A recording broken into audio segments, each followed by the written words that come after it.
Napoleon Hill एक author थे जो सन 1883 में पैदा हुए थे। उन्होंने एक ऐसी किताब लिखी जो पूरे सेंचुरी की नंबर 1 सेलिंग बुक बनी।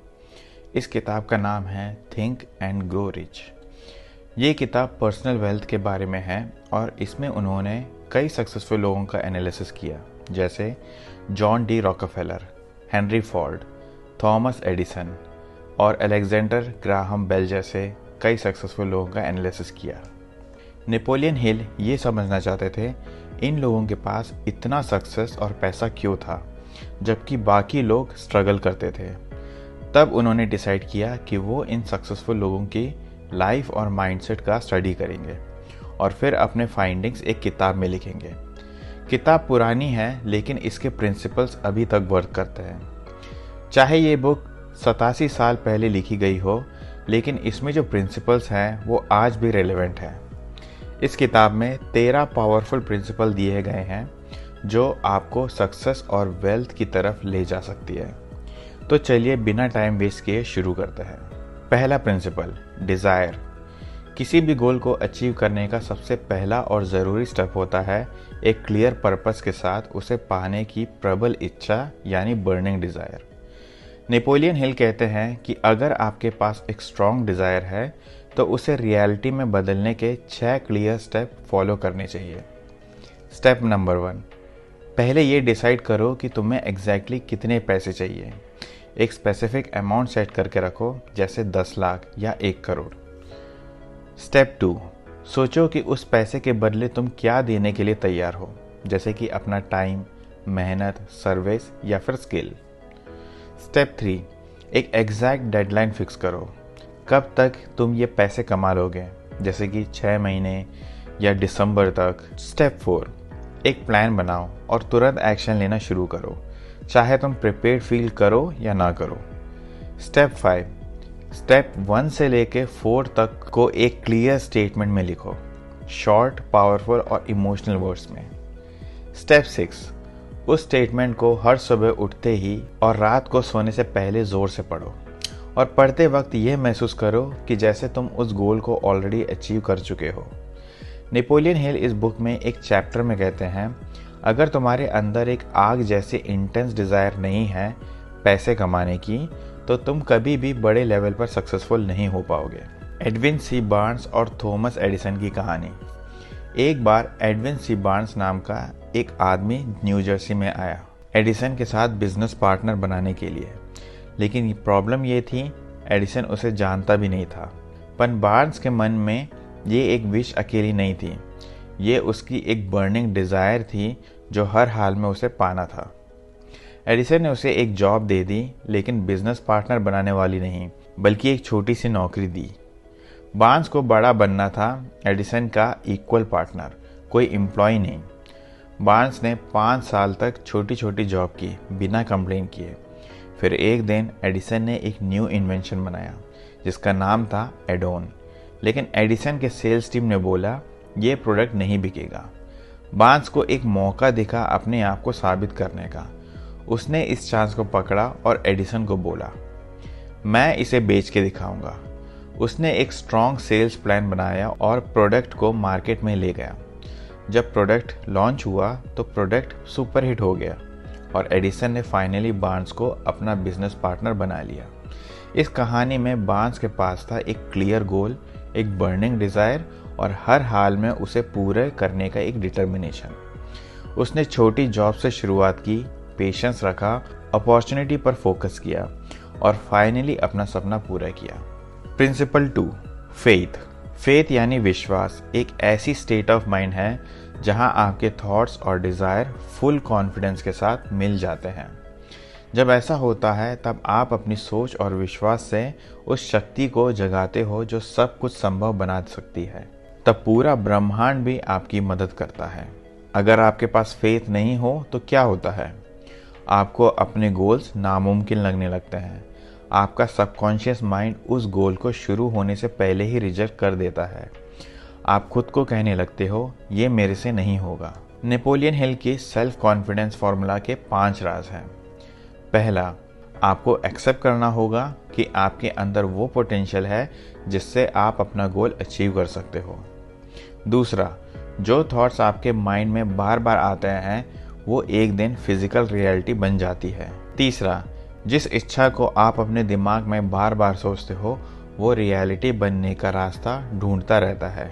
चौथा, अपना गोल क्लियर लिखो और जब तक अचीव नहीं होता गिव अप मत करो। पांचवा, जब आप पॉजिटिव वे में अपने गोल को फॉलो करते हो तो आप नेचुरली उन लोगों को अट्रैक्ट करते हो जो आपके ड्रीम को सपोर्ट करते हैं। हिल कहते हैं कि दुनिया में लाखों लोग ऐसे हैं जो ये मानते हैं कि उनकी ज़िंदगी में हमेशा गरीबी और फेलियर ही लिखा है, जैसे कोई अजीब सी शक्ति है जो उन्हें रोक रही है, जिसके ऊपर उनका कोई कंट्रोल नहीं है। लेकिन असल में ये लोग अपने खुद के नेगेटिव विचारों के वजह से अपनी ज़िंदगी खराब कर देते हैं। ये नेगेटिव सोच उनके सबकॉन्शियस माइंड में घुस जाती है और फिर धीरे धीरे रियल लाइफ में सच बन जाती है। अगर हम इस बात को रिवर्स करें तो वो सोच सक्सेसफुल लोगों की होती है, क्योंकि सक्सेसफुल लोग पॉजिटिव सोच रखते हैं और उसे फेथ के साथ बोलते हैं, विजुअलाइज करते हैं, तब जाके वो सोच रियलिटी बन जाती है। आपके पास ये पावर है कि आप किस थॉट को रियल बनाना चाहते हो। सब कुछ आपके बिलीव और फेथ पे डिपेंड करता है। Principle 3, autosuggestion. Autosuggestion का मतलब है जब आपका माइंड किसी नए थॉट को प्रोसेस करता है ऑटोमेटिकली, लेकिन वैसे जैसे आपने अपने सबकॉन्शियस माइंड को ट्रेन किया है। ये एक तरीके का सेल्फ ट्रेनिंग सिस्टम है जो आपके सबकॉन्शियस माइंड को गाइड करता है कि कैसे सोचना है। आप जो भी चीज़ें अपने माइंड में डालते हो, चाहे पॉजिटिव हो या नेगेटिव, अगर वो इमोशंस और स्ट्रॉन्ग बिलीव के साथ हो तो वो डायरेक्टली सबकॉन्शियस माइंड तक पहुंच जाती है। हिल कहते हैं चाहे कोई भी थॉट हो, अच्छा या बुरा, वो आपके सबकॉन्शियस तक ऑटो सजेशन के थ्रू ही जाता है। सिर्फ एक एक्सेप्शन है, वो थॉट जो ईथर का मतलब यूनिवर्सल एनर्जी, ईथर से डायरेक्टली पिक हो जाता है। इसका मतलब ये हुआ कि आपके 5 सेंसेस से जो भी इंफॉर्मेशन जाता है, ये इंफॉर्मेशन पहले हमारे कॉन्शियस माइंड के पास जाता है। वही डिसाइड करता है कि इस इंफॉर्मेशन को अंदर यानी कि सबकॉन्शियस माइंड तक भेजना है या रिजेक्ट करना है। इसीलिए कॉन्शियस माइंड एक सिक्योरिटी की तरह काम करता है जो सबकॉन्शियस के गेट के बाहर खड़ा है और हर इन्फो को चेक करता है अंदर भेज सकता हूँ या नहीं। तो सिंपल शब्दों में, आप जो बार बार बोलते हो, सोचते हो, विजुअलाइज करते हो और फील करते हो, वही आपके सबकॉन्शियस माइंड तक पहुंचता है और वही आपकी रियलिटी बन जाती है। Principal 4, specialised knowledge.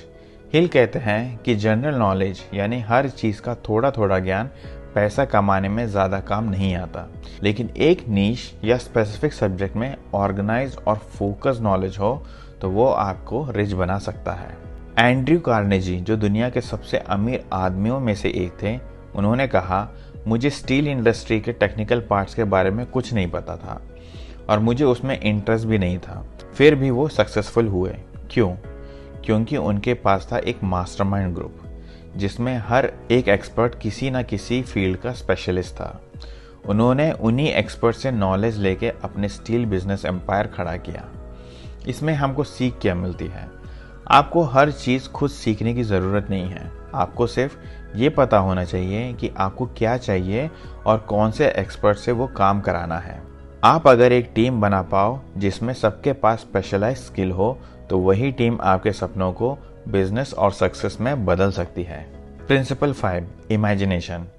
हर बड़ा आइडिया सिर्फ एक कल्पना से शुरू होता है। नेपोलियन हिल कहते हैं, इंसान की सबसे बड़ी पावर उसकी इमेजिनेशन है।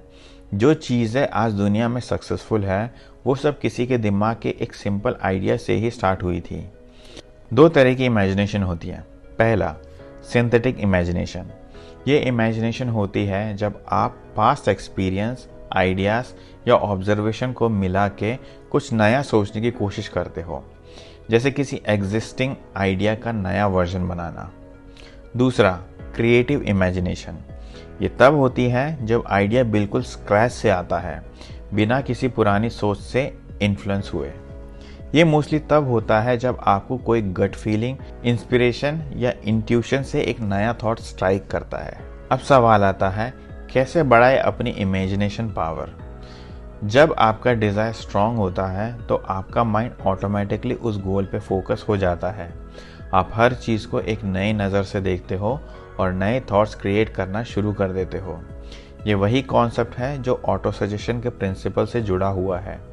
जब आप बार बार एक गोल सोचने लगते हो तो सबकॉन्शियस माइंड उस गोल के सॉल्यूशंस ढूंढने लगते हैं। अगर आपको लग रहा है आइडियाज़ नहीं आ रहे तो अपने इन्वायरमेंट चेंज करो। आप वॉक पे जाओ, कॉफ़ी शॉप में जाके बैठो या एक क्वाइट लाइब्रेरी में टाइम स्पेंड करो। ये सब आपके सबकॉन्शियस माइंड को स्पार्क करने में मदद करेगा। आपके इमेजिनेशन ही वो टूल है जो इम्पॉसिबल को पॉसिबल बना सकता है। बस उसे एक्टिवेट करो और अलाउ करो नए आइडियाज़ को आने के लिए। Principle 6, organised planning. सपना तभी पूरा होता है जब प्लान सॉलिड हो। नेपोलियन हिल कहते हैं, आपके पास जितना भी स्ट्रॉन्ग डिज़ायर हो पैसे कमाने का, वो तभी रियलिटी बनेगा जब आपके पास एक डेफिनेट और प्रैक्टिकल प्लान होगा। प्लानिंग के 4 इंपॉर्टेंट पॉइंट्स। पहला, मास्टरमाइंड ग्रुप बनाओ। अकेले प्लान बनाना मुश्किल होता है। आपको एक ऐसे ग्रुप की ज़रूरत होती है जिसमें अलग अलग लोग अपने दिमाग लगा सकें, जिसे हिल मास्टरमाइंड ग्रुप कहते हैं। दूसरा, गिव एंड टेक रिलेशनशिप। जो लोग आपके प्लान में मदद कर रहे हैं उनके लिए भी कुछ सोचना होगा। कोई भी अपना स्पेशल नॉलेज फ्री में नहीं देगा। उनको आप क्या दे सकते हो? शायद पैसा, शायद उनके प्रोजेक्ट में मदद या कंपनी का शेयर। तीसरा, रेगुलर मीटिंग रखो। हर वीक में कम से कम 2 बार मीटिंग रखो जहां आप और आपकी टीम एक क्लियर प्लान डिज़ाइन कर सकें। चौथा, टीम के बीच एग्रीमेंट ज़रूरी है। आपके टीम में सब एक ही वेवलेंथ पे होनी चाहिए। अगर टेंशन या कन्फ्यूजन है तो उसे जल्दी सॉल्व करो, वरना प्लान फेल हो सकता है। अगर आपका प्लान काम नहीं करता, इसका मतलब ये नहीं है कि आप फेल हो गए।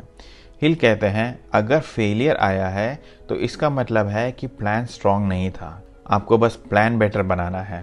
प्लान बदलो जब ज़रूरत हो, लेकिन कभी गिव अप मत करो।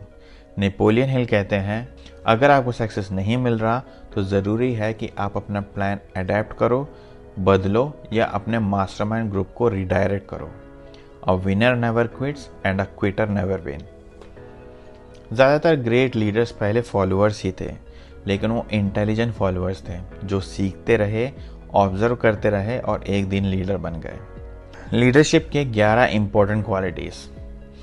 पहला, डर के बिना आगे बढ़ना। दूसरा, अपने इमोशंस पर कंट्रोल रखना। तीसरा, सेंस ऑफ जस्टिस। चौथा, डिसीजन लेने में क्लैरिटी। पांचवा, क्लियर और स्ट्रक्चर्ड प्लानिंग। छठवा, जितना पैसा मिलता है उससे ज़्यादा काम करना। सातवां, लोगों को अट्रैक्ट करने वाली पर्सनैलिटी। आठवां, समझने की और फील करने की क्वालिटी। नौवां, हर छोटी चीज़ पे ध्यान देना। 10वां, अपनी जिम्मेदारी को मानना। 11वां, टीम के साथ मिलकर काम करना। चाहे दुनिया का सबसे इंटेलिजेंट इंसान भी अगर उसके पास प्रैक्टिकल और वर्केबल प्लान नहीं है तो वो भी फेल हो सकता है। तो अगर आपका प्लान फेल हो गया तो उसे परमानेंट फेलियर मत समझो। ये सिर्फ ये बताता है कि प्लान स्ट्रांग नहीं था, not that you are a failure. Principle 7, decision. Napoleon Hill कहते हैं, जो लोग लाइफ में सक्सेस या पैसे कमाते हैं उनकी एक बड़ी क्वालिटी होती है, वो डिसीजन जल्दी और कॉन्फिडेंटली लेते हैं। जब आपको पता होता है कि आपको क्या चाहिए तो डिसीजन लेना आसान हो जाता है। इम्पल्सिव डिसीजन मत लो, मतलब बिना सोचे डिसीजन मत लो, लेकिन कंफ्यूज भी मत रहो। ज़रूरत हो तो ट्रस्टेड लोगों से एडवाइस लो, पर फाइनल डिसीजन आपका खुद का होना चाहिए। जो लोग डिसीजन नहीं ले पाते या हमेशा डिले करते हैं वो अक्सर फेल हो जाते हैं। हिल ने एनालिसिस किया उन लोगों का जो $1 मिलियन से ज़्यादा कमा चुके हैं। सब में एक चीज़ कॉमन थी, डिसीजन जल्दी लेते थे। अगर बदलते भी थे तो बहुत सोच समझकर धीरे धीरे बदलते थे। अगर आप दूसरों की ओपिनियन से इन्फ्लुएंस होकर डिसीजन लेते हो तो आप कभी अपने असली सपनों को पूरा नहीं कर पाओगे। हर कोई अपनी ओपिनियन देने को रेडी बैठा है। अगर आप हर किसी की बात सुनते जाओगे तो आपकी खुद की जर्नी ट्रैक से उतर जाएगी। Principal 8, persistence. नेपोलियन हिल कहते हैं, जो लोग कभी गिव अप नहीं करते वो एक दिन ज़रूर जीत जाते हैं। विल पावर का मतलब सिर्फ काम शुरू करना नहीं होता, बल्कि उस काम को तब तक करते रहना जब तक रिजल्ट मिल न जाए। सक्सेस मिलने में टाइम लगता है और ये टाइम फिक्स नहीं होता, इसलिए परसिस्टेंस बनना एक तरह का इंश्योरेंस है फेलियर के अगेंस्ट। जो लोग हार से डरते नहीं बल्कि उसको एक लेसन मानते हैं, वो लोग ही सक्सेस तक पहुंचते हैं। जब आप बार बार ट्राई करते हो, आपके चांसेस बढ़ते हैं, सही अपॉर्चुनिटी किसी दिन आपको मिल ही जाती है। जो इंसान कंसिस्टेंट रहता है, उनमें ये 8 चीज़ें होती हैं: क्लियर गोल, स्ट्रॉन्ग डिज़ायर, खुद पे भरोसा, एक प्रॉपर प्लानिंग, सही नॉलेज, टीम के साथ चलना, हिम्मत और कंट्रोल, रोज़ करने की आदत। ज़्यादातर लोग क्यों फेल होते हैं?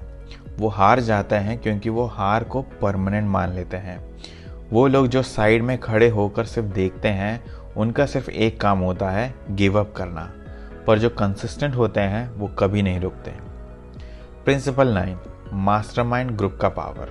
नेपोलियन हिल कहते हैं, जब 2 या 2 से ज़्यादा दिमाग एक ही गोल पे फोकस करते हैं तो एक नई एनर्जी क्रिएट होती है जो आपको जल्दी सक्सेस तक ले जाती है। आपको ये जानना ज़रूरी है कि मास्टरमाइंड ग्रुप क्या होता है। ये एक ग्रुप होता है जो एक ही गोल के लिए काम करता है।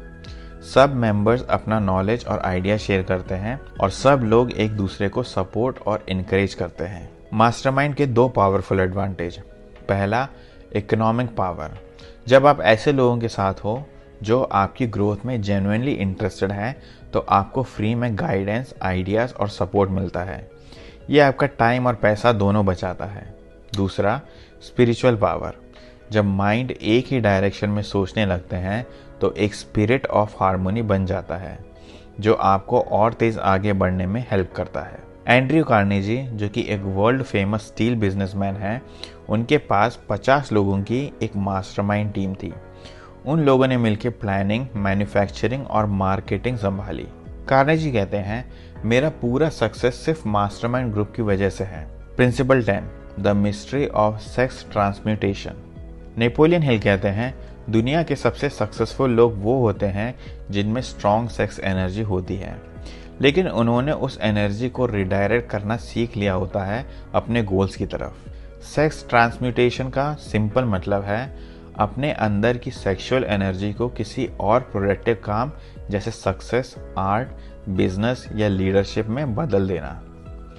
ये एनर्जी सबसे पावरफुल नेचुरल एनर्जी है और अगर आप इसे कंट्रोल करके सही जगह यूज़ करते हो तो ये आपको सुपर ह्यूमन लेवल का फोकस और डिटर्मिनेशन दे सकता है। हिल कहते हैं, दुनिया के बड़े राइटर्स, आर्टिस्ट, बिजनेसमैन, इन्वेंटर्स, उन्होंने अपने अंदर की एनर्जी को इग्नाइट किया था एक औरत के इन्फ्लुएंस से। एक मर्द औरत को इम्प्रेस करने के लिए अपनी एबिलिटी दिखाता है जब पुराने ज़माने में वो शिकार के लिए जंगल जाते थे। ये नेचर हम जानवरों में भी देखते हैं। वो अपना बेस्ट परफॉर्मेंस तभी दिखाते हैं जब उन्हें किसी फीमेल को इम्प्रेस करना होता है। वैसे ही इंसान भी जब वो किसी के लिए कुछ करना चाहते हैं तब उनमें अनएक्सपेक्टेड लेवल का एनर्जी और पावर आता है। जो औरत आपके साथ है वो आपको बना भी सकती है और बिगाड़ भी सकती है। अगर आपके पार्टनर का सपोर्ट और लव सही डायरेक्शन में है तो आपका क्रिएटिव माइंड मल्टीप्लाई हो जाता है। Principle 11, the subconscious mind. Subconscious mind कभी भी खाली नहीं रहता, इसलिए ज़रूरी है कि तुम उसमें अपनी इच्छा को पॉजिटिव थॉट के साथ डालो। सबकॉन्शियस माइंड को एक ब्रिज माना गया है जो हमारी छोटी सी सोच वाले दिमाग को ब्रह्मांड के अनंत ज्ञान से जोड़ता है और ये कनेक्शन बनाता है तुम्हारी इच्छा, विश्वास और भावनाओं के थ्रू। तुम अपने सबकॉन्शियस माइंड को पूरी तरह कंट्रोल नहीं कर सकते, लेकिन तुम उसमें अपने प्लानिंग, डिज़ायर या पर्पस को डाल सकते हो जिसे वो रियल वर्ल्ड में बदल सकता है। तुम्हारा सबकॉन्शियस माइंड एक समय पर या तो पॉजिटिव इमोशन से भरा होता है या नेगेटिव से, दोनों एक साथ नहीं रहते।